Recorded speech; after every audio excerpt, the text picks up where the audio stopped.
evening and welcome to this edition of News Leader. Today is Tuesday, March the 19th, 2024. I'm Andrew Todd. In tonight's news, DQ has free cones today. We highlight the new Miss Tullahoma. We hear about the plans to keep the Duck River safe for drinking. And both Motlow and Tullahoma High School have entertainment opportunities coming to the area. We'll have all these stories and more on tonight's News Leader. Hi, my name is Ringo, here at Barkview Senior Living. They're human-friendly. That's why I love it here, and so does my senior human. When they want a bite, they get chef-prepared meals, and so do I. Movies in the theater, day trips, walks on the trail, and other senior humans to play with. The grass and the grounds are exquisite. It's everything my human needs to be healthy and active. Barkview.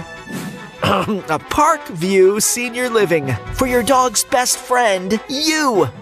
Welcome back. Today is the first day of spring, and Dairy Queen is again celebrating with a free small vanilla cone for everyone. You can't order on the app or for delivery. You have to show up in person to take advantage of this yearly offer. And we conclude our Miss Tullahoma coverage with our footage from the pageant showing Miss Tullahoma and her court being crowned, along with her interview with Candy Couch. I will now announce your 2024 Miss Tullahoma and her court. Fourth runner-up, number 11, Brooklyn Danae Hampton.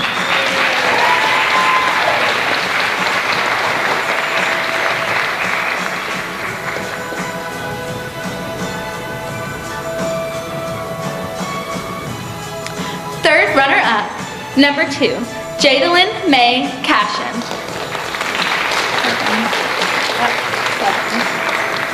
I'm sorry, number 7. Second runner-up, number 5, Jillian Gillis.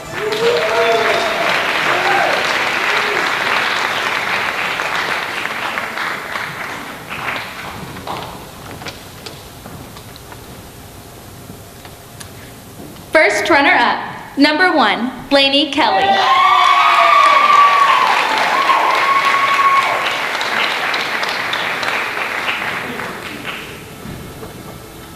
And your 2024 Miss Tullahoma is contestant number 10, Paisley Lowe.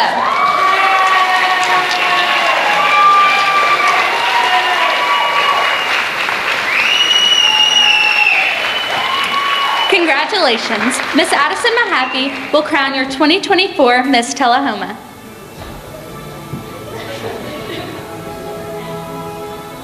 Please go, Color Guard!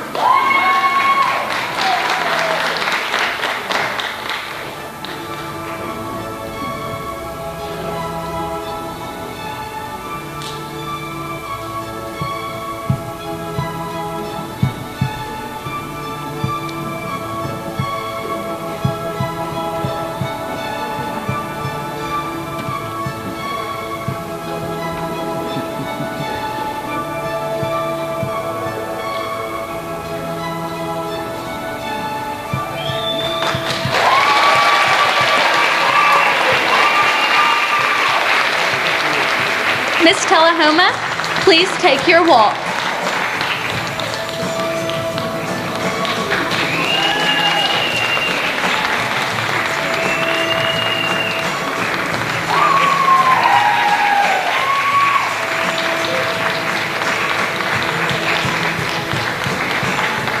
Our 2024 Miss Tullahoma and her court.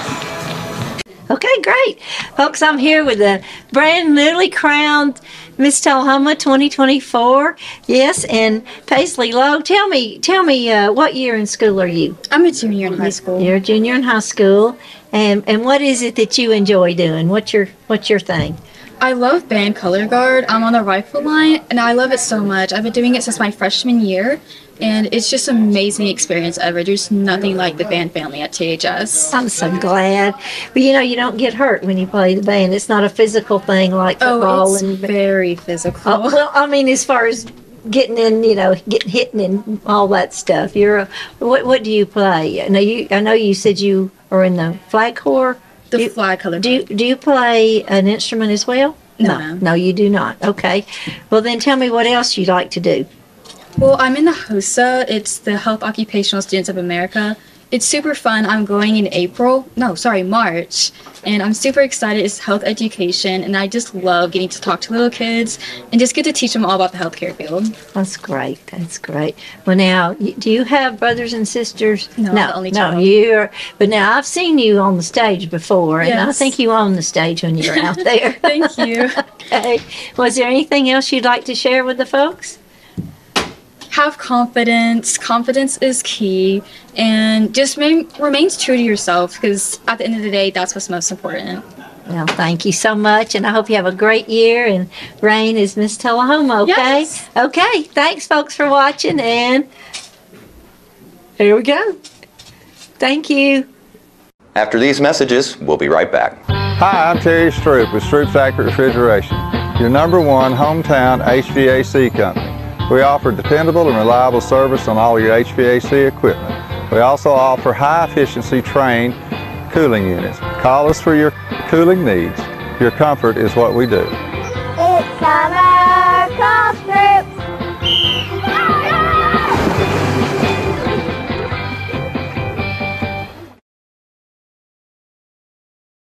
Welcome back.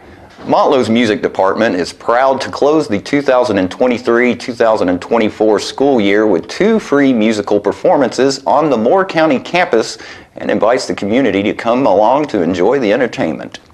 The Music at Montlow Faculty Recital on March 26 features Montlow faculty members and professional music instructors who provide private lessons to Montlow's music students. Montlow's student choir plans to take their turn on the stage on April 25th and perform a variety of songs that will showcase their talents.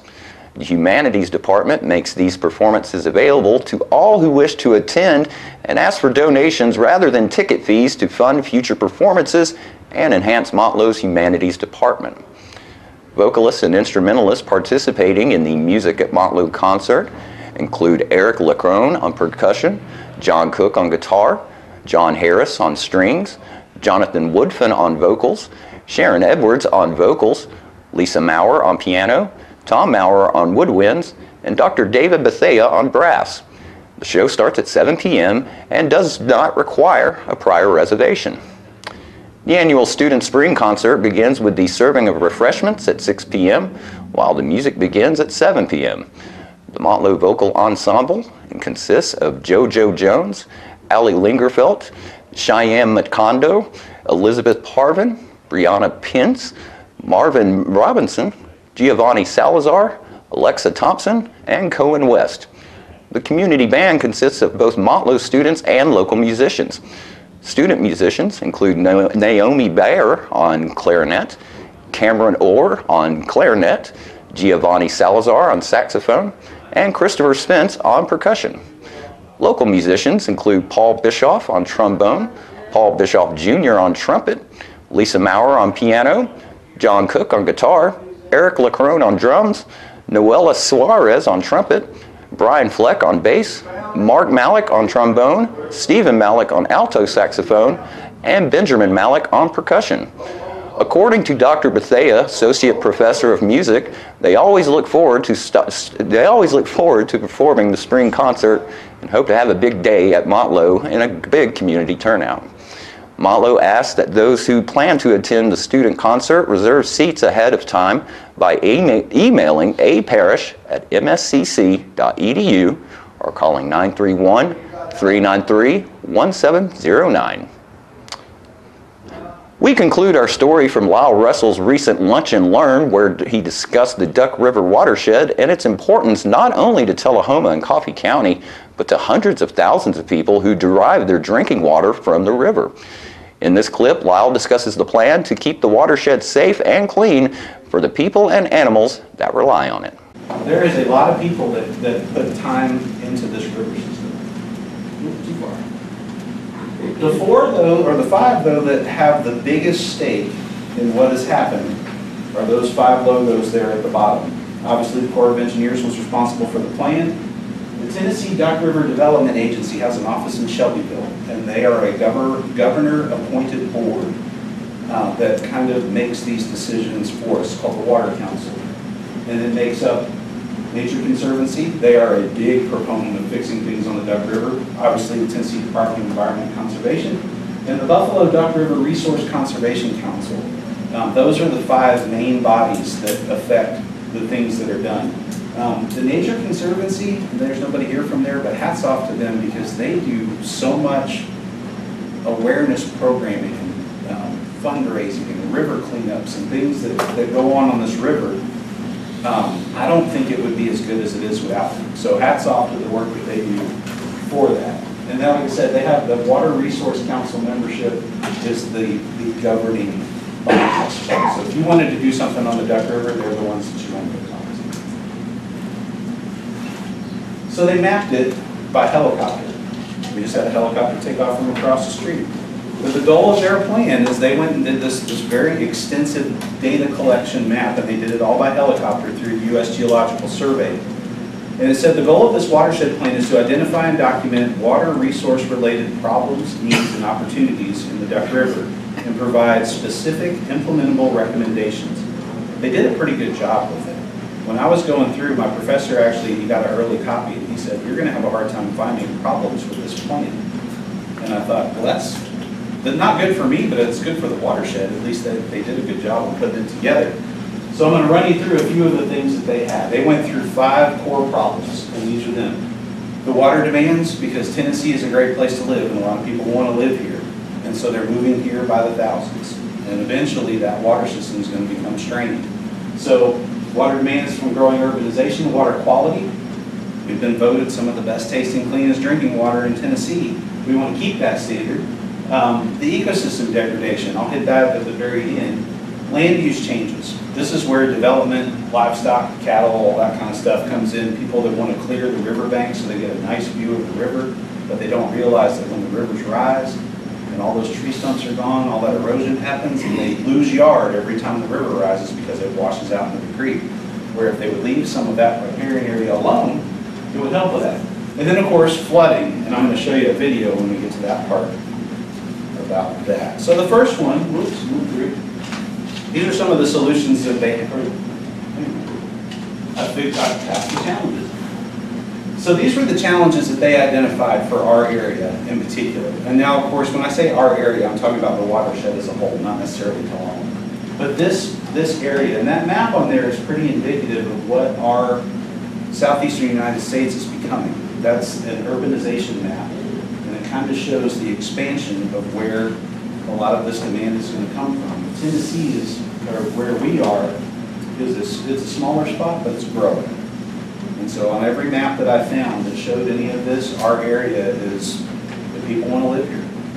So we got to figure out a way that this river is going to be able to support that. The hard part about that though is that, and that's what that anthropogenic needs was, what do people need versus what does the environment need? Because if we start diverting, taking, moving, damming, whatever we're doing with the water, remember I said everything we do upstream affects everything downstream. So the more we're taking upstream, the less it's available at the end. So that has to be managed very carefully. Heat island effects, obviously as we grow more, build more, it's going to get a little bit hotter. The more pavers, more parking lots we put in, and the lower water quantity affects lower water quality. So the less water there is, the harder it is to keep it clean and good. So while they went through all of those things, these were the solutions that they came up with, and I actually thought that they were pretty good. One of the things that I liked about it was the better management of the permitting for water withdrawals.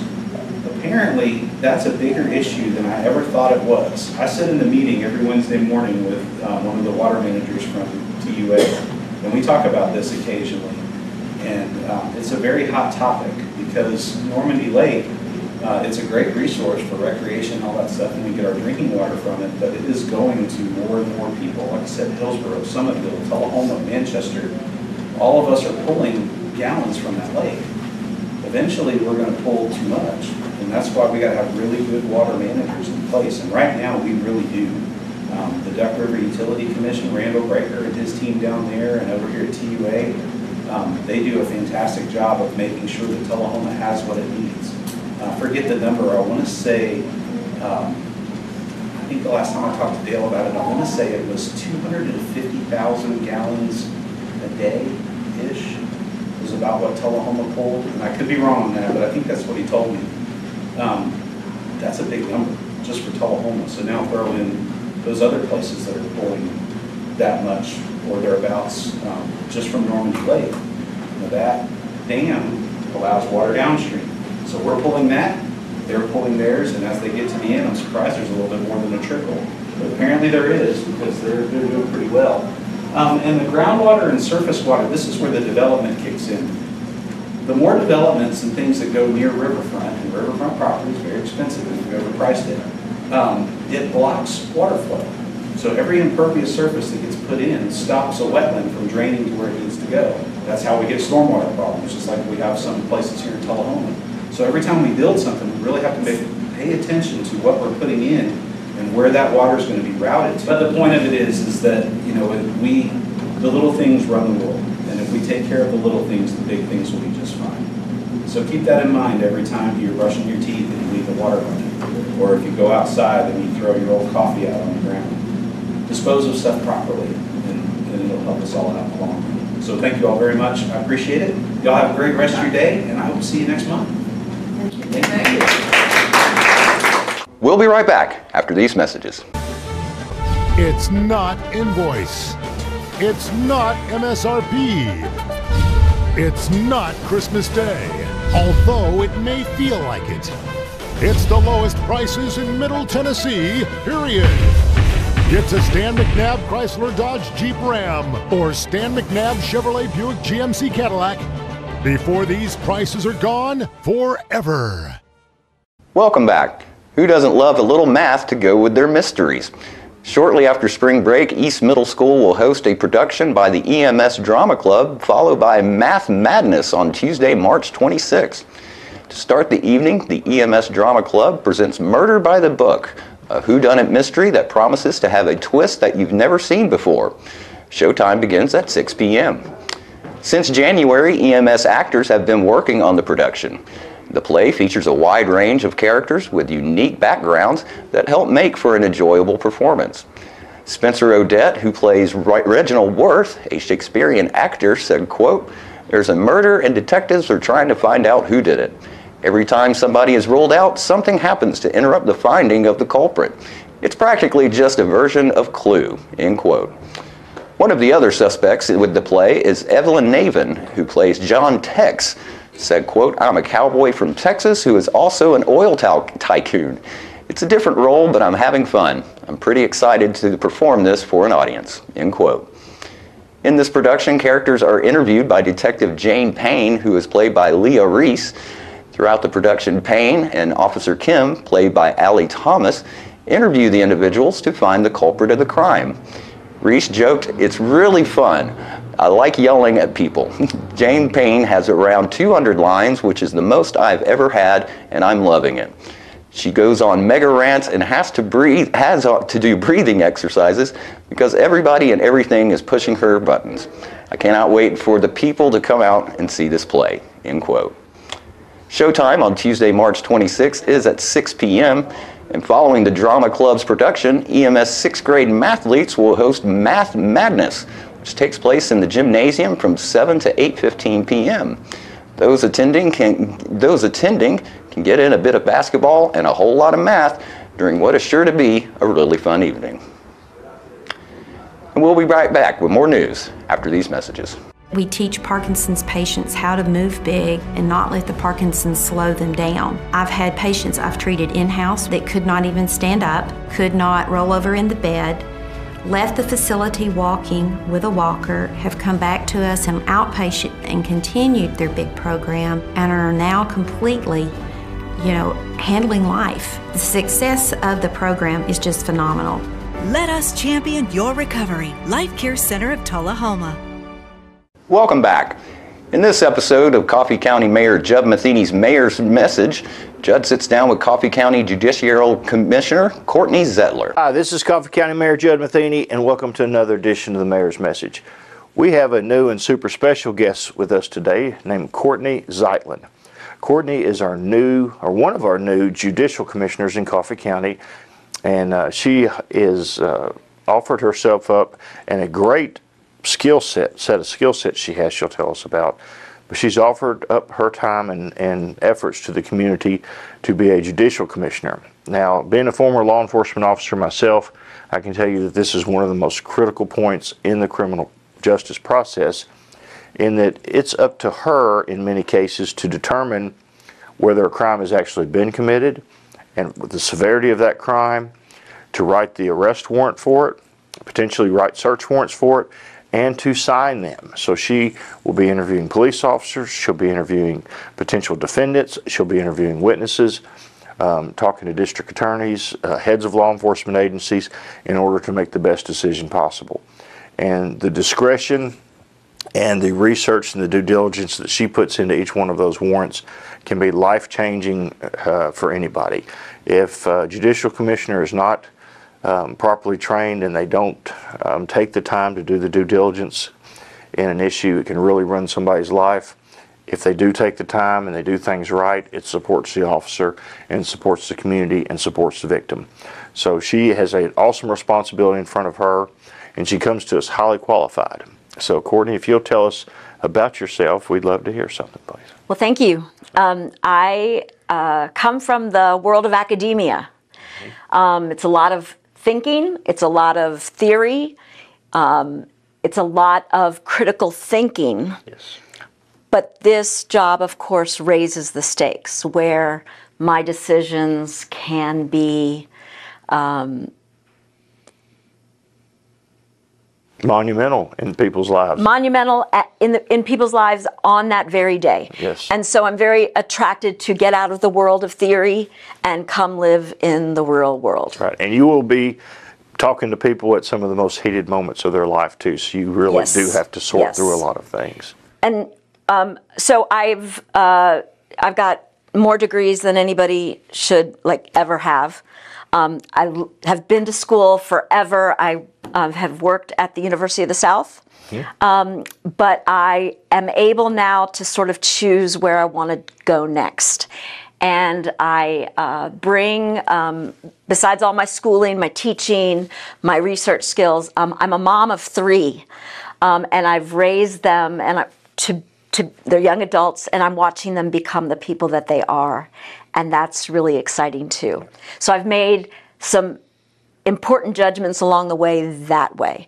I think my strongest skill set is my ability to ask questions, to communicate with people, to establish a bond, and find the information that I need to have. That's excellent, and pardon the pun, but she said establish a bond. But that's part of the job that you'll actually... That was good. That's actually part of the job that she'll be doing, is she'll be setting bonds for people.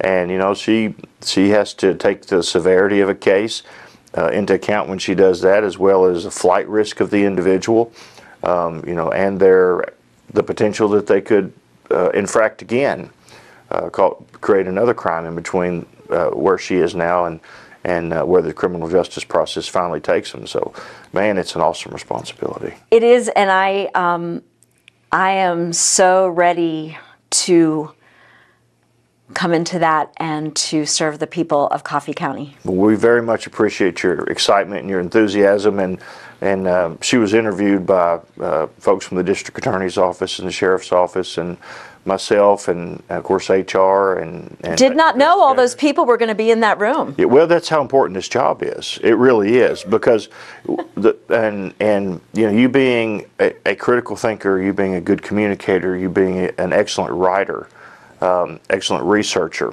all those things play key roles in this job. The law is before you on how you should handle something if a determination is made a crime has been committed. But you have to make that determination through testimony of witnesses, law enforcement officers, aggravated neighbors who may have something else in some other agenda other than just enforcing a crime. You have to see through all these things, both personal and the reality of the things. So you're right in the middle of some of the worst parts of the things that happen in this county, but you're also in a position to begin the process of making those things better immediately. Right. And we really appreciate your willingness to come on board. Thanks. And we're blessed and privileged to have somebody with her pedigree that would give her time to Coffee County, and it's great for us. Speaking of pedigree, can I bring my dog to work? As long as the dog's friendly, absolutely.